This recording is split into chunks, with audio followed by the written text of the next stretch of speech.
हाँ देख सकते हैं, क्या आप सीखना चाहते हैं एक्सेल प्लस को पायलट 2025। तो फ्रेंड ये हमारी सीरीज की क्लास 5th है, जिसके अंदर मैं ऑलरेडी 4 क्लासेस ले चुका हूँ एक्सेल प्लस को पायलट के ऊपर। अगर आपने अभी तक वहां जाके नहीं देखा मेरे प्लेलिस्ट में, तो आप जाके देख सकते हैं। मैं आपको सिंपली प्लेलिस्ट दे रहा हूँ, आप यहाँ पर जाकर विजिट कर सकते हैं। तो फ्रेंड यहाँ पर आज हम एक्सेल को पायलट 2025 सीखेंगे। इस मास्टर एक्सेल स्किल्स को सीखने के लिए आप लोग बहुत रेडी होंगे। और आज फिर से मैं ई कॉमर्स डेटा शीट लेके आया हूँ। वो ई कॉमर्स डेटा शीट के अंदर हम पार्ट 2 को सीखेंगे। इसके भी मैं फ्यू क्वेश्चन लेके आया हूँ जो इंटरव्यूज में, कंपनीज में जो रियल बेस्ड प्रॉब्लम होती है, जो कॉम्प्लेक्स प्रॉब्लम्स आती है, उसको एक्सेल के अंदर कैसे सॉल्व किया जाता है, वो सब आज की वीडियो के अंदर हम सीखने वाले हैं। तो फ्रेंड होप आपको आज का वीडियो पसंद आएगा, और वीडियो पसंद आए तो वीडियो को लाइक जरूर करना, अपने दोस्तों के साथ शेयर करना, एंड चैनल पे नए हैं तो चैनल को सब्सक्राइब कर लीजिएगा। तो मैं विदाउट फर्दर डू आपको लेके चलता हूँ डायरेक्ट एक्सेल शीट की ओर। हाँ तो एक्सेल अब मैं आपको लेके आ गया हूँ ई कॉमर्स डेटा शीट में, जिसमें आपको कुछ डेटा ऑलरेडी मेंशन है। जैसे आप देख पा रहे हैं यहाँ पर ऑर्डर आईडी देके रखी है, कस्टमर्स के नेम देके रखे हैं, सिटीज देके रखी है, प्रोडक्ट्स के लिस्ट दिख रही है आपको, ऑर्डर डेट दिख रही है, डिलीवरी डेट दिख रही है, क्वांटिटी दिख रही है, एंड यूनिट प्राइस दिख रही है, एंड रिटर्न दिख रहे हैं। और ये जो 3 कॉलम है वो आज की वीडियो में हमें सीखना है। टोटल ऑर्डर वैल्यू कैसे निकलती है, डिलीवरी डेज कैसे निकालते हैं हम, और डिलीवर डेज कैसे निकालते हैं, और यहाँ पर रिटर्न ऑर्डर कैसे हम फाइंड आउट कर सकते हैं। अब आप अगर नीचे की साइड ये क्वेश्चंस आप पढ़ पा रहे हो, तो यहाँ पर इंडियन कंपनी जो ज्यादातर फेस करती है वो प्रॉब्लम्स के बेसिस पे मैं 5 क्वेश्चंस लेके आया हूँ। वो हम एक एक करके पढ़ेंगे एंड उसे ट्राई करेंगे सॉल्व करने का। अब यहाँ पर सबसे पहला क्वेश्चन आता है, what is the total value of each order. मतलब आप यहाँ पर बताइए सर की टोटल ऑर्डर वैल्यू कितनी बन रही है कस्टमर की। अगर सामने वाले पर्सन ने या सामने वाले कस्टमर ने, जैसे यहाँ पर आप देख पा रहे हैं ऑर्डर आईडी 1001 है, क्या नाम देके रखा है कस्टमर का, अमित शर्मा, जो दिल्ली से हैं, एंड इन्होंने जो हमसे हमारी कंपनी से जो प्रोडक्ट लिया है वो शू लिया है, लेकिन कितनी क्वांटिटी ली है, 2 क्वांटिटी ली है, कितनी यूनिट प्राइस पे ली है, 1500 रुपीज पर प्राइस पे लेके रखी है। अब हमें यहाँ पर फ्रेंड्स निकालना क्या है, टोटल ऑर्डर वैल्यू निकालना है। तो ये टोटल ऑर्डर वैल्यू निकालने के लिए हम सिंपली इस टोटल ऑर्डर वैल्यू वाले सेल पे क्लिक करेंगे। क्लिक करने के बाद आपको सिंपली कीबोर्ड में इक्वल टू का साइन लेना है। कितनी क्वांटिटी आप सेल कर रहे हैं बस उस सेल पे क्लिक कर दीजिए। फिर आपको मल्टीप्लाई मतलब इनटू का साइन लगाना है, जिसे स्टार से हम डिनोट करते हैं। तो आपको स्टार वाला साइन लेना है एंड यूनिट प्राइस वाले सेल पे क्लिक करके जैसे आप एंटर की प्रेस करेंगे तो यहाँ पर आपका टोटल ऑर्डर वैल्यू आ जाएगा। मतलब कितनी क्वांटिटी आप सेल कर रहे हैं 2, और कितने रुपए के हिसाब से कर रहे हैं 1500 रुपए पर प्राइस के हिसाब से। तो जैसे आप इन दोनों इंटू करेंगे तो आपको डायरेक्ट यहाँ पर रिजल्ट आ जाएगा। पॉइंट पकड़ के नीचे की साइड ड्रैग करिए, जिससे आपके बाकी के रिजल्ट भी आ जाएंगे। सर यहाँ पर तो हम को पायलट यूज कर सकते हैं क्या? देखिए को पायलट आपको तब यूज करना है, मैं हर एक वीडियो में बताता रहा हूँ, जहां पर आपकी कंडीशन स्टक होती है। अब ऐसे इजी वाले जो कॉन्सेप्ट है इसमें आपको को पायलट यूज करने की जरूरत नहीं है, लेकिन जहां पर हमारी कंडीशन स्टक होने लगेगी, जहां पर हम अटकेंगे, वहां पर हम को पायलट का यूज करेंगे। सो फ्रेंड आपको ये चीज समझ आ गई होगी कि टोटल ऑर्डर वैल्यू कैसे निकालते हैं। अब यहाँ पर फ्रेंड जो मेन क्वेश्चन आता है डिलीवर डेज आता है, कि मान लो यहाँ पर सर यहाँ पर ऑर्डर डेट इन्होंने देके रखी थी 1/7 को। अब आप में से ये मत पढ़ लीजिएगा 7 तारीख 1 महीना, ये तो सब उल्टा चल रहा है। नहीं, सिस्टम के हिसाब से पहला जो आता है वो मंथ आता है, फिर डे आता है, फिर ईयर आता है। तो यहाँ पर 1/7 दिया है, मतलब फर्स्ट तारीख देकर रखी है, वो जुलाई का मंथ दिया है, 2025 दिया है। तो 1/7/2025 को हमने ऑर्डर दिया था, मतलब कस्टमर ने, अमित शर्मा ने, एंड इनको जो ऑर्डर डिलीवर किया गया है वो कौन सी तारीख को किया गया है, 5 तारीख को। अब यहाँ पर आप देख पा रहे हैं सीधा सीधा कि कितने दिन का डिफरेंस है। मतलब इस पर्सन को दिल्ली में जो आइटम डिलीवर कराया गया है इसको 4 दिन लग गए। तो यही आपको 4 दिन यहाँ पर निकालना है डिलीवरी डेज। तो ये कैसे निकालते हैं आज की वीडियो में आप फॉर्मूले की हेल्प से सीखेंगे। आपको सिंपली करना कुछ भी नहीं है, आपको इस सेल पे क्लिक करना है। क्लिक करने के बाद इक्वल टू का साइन लेने के बाद आपको टाइप करना है डेटेड इफ।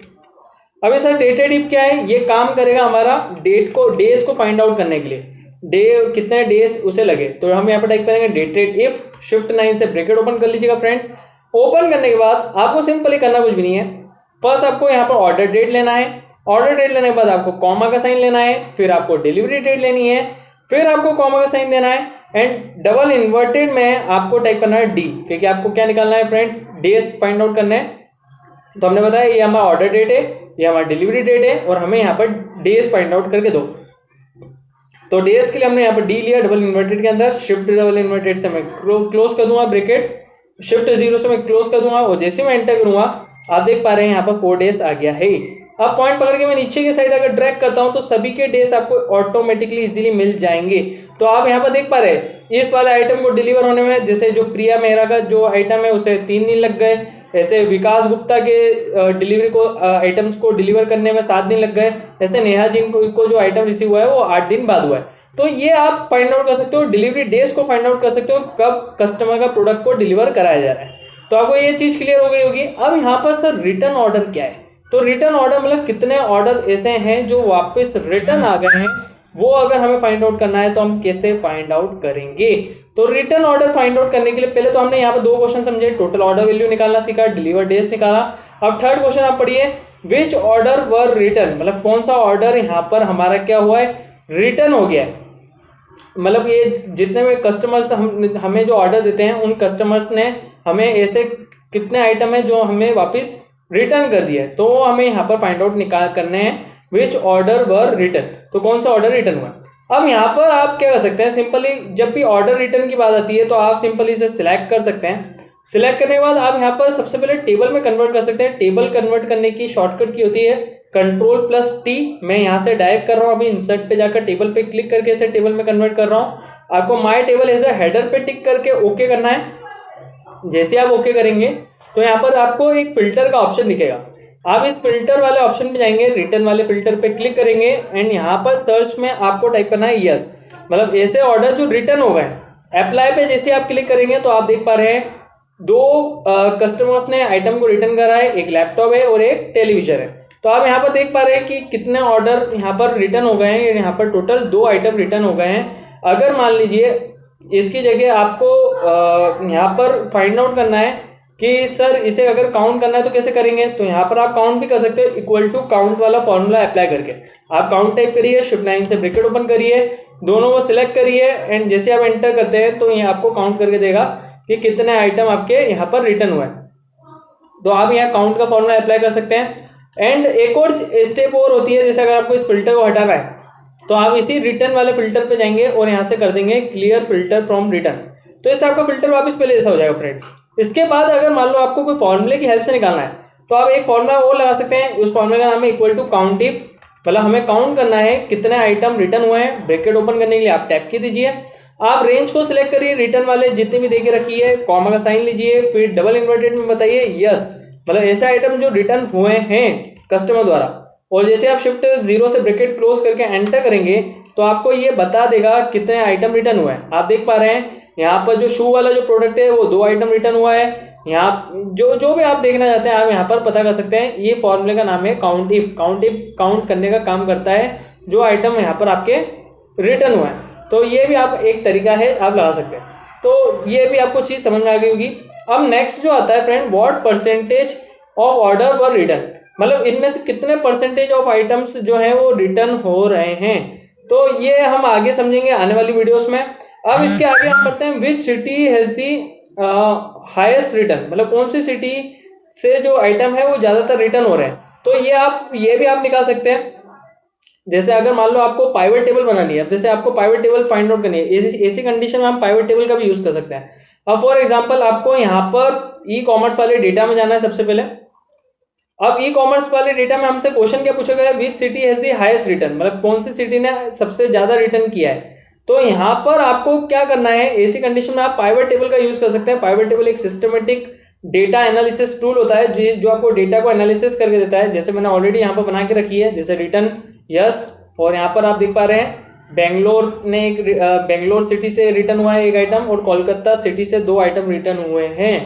आप यहाँ पर देख पा रहे होंगे, यहाँ पर आप देख पा रहे हैं जहाँ यस देख रखा है, जैसे आप देख पा रहे हैं बेंगलोर से हाँ राहुल जी ने रिटर्न करे हैं, एक क्वांटिटी इन्होंने रिटर्न करी है एंड कोलकाता से 2 आइटम रिटर्न हुए हैं।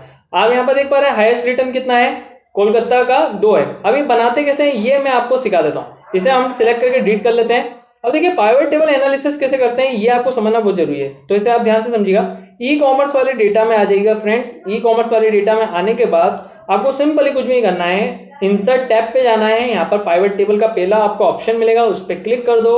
आपसे टेबल रेंज पूछी जाती है, आप टेबल रेंज को सिलेक्ट करिए, ऑर्डर से हेडिंग से आप सिलेक्ट कर लीजिए। जैसे मैं यहाँ पर कर रहा हूँ तो मैंने हेडिंग से पूरे डेटा को क्या कर लिया, आपके सामने सिलेक्ट कर लिया। अभी पूछा है कि सर आपको नई शीट में पाइवट टेबल चाहिए कि इसी शीट में चाहिए, तो हमें बिल्कुल नई शीट में चाहिए। तो मैंने न्यू वर्कशीट पे टिक करा और ओके करा। जैसे मैं न्यू वर्कशीट पे ओके करूंगा तो अब आपके सामने पाइवट टेबल आ जाएगी। लेकिन आप सोचोगे सर आपकी पाइवट टेबल तो बढ़िया दिख रही थी और हमारी तो पाइवट टेबल में कोई दिख ही नहीं रहा है। तो ये अभी सिर्फ आपके सामने यहाँ साइड में फील्ड ओपन हुई है, पाइवट टेबल की क्या हुई है, फील्ड ओपन की गई है।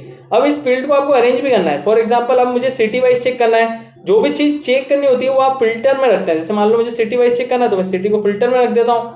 इसके बाद हमें यहाँ पर क्या पता करना है सर, यहाँ पर हमें रिटर्न पता करना था, है ना। और ये सिटी अगर आपको रोज में रखनी तो आप रोज में भी रख सकते हैं, जिससे आपको ये सिटी इस टाइप से दिखेगी।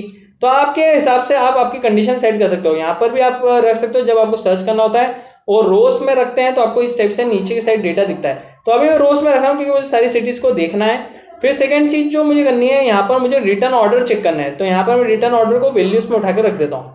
तो यहाँ पर रिटर्न ऑर्डर काउंट होने लगेंगे। अब सर यहाँ तो काउंट हो ही नहीं रहे हैं। तो यहाँ पर आपको ऑर्डर क्वांटिटी भी आपको यहाँ पर सिलेक्ट करना है। जैसे यहाँ पर मैंने ले लिया रिटर्न कि कितना रिटर्न हुआ, इसे भी मैंने वैल्यूज में रख दिया।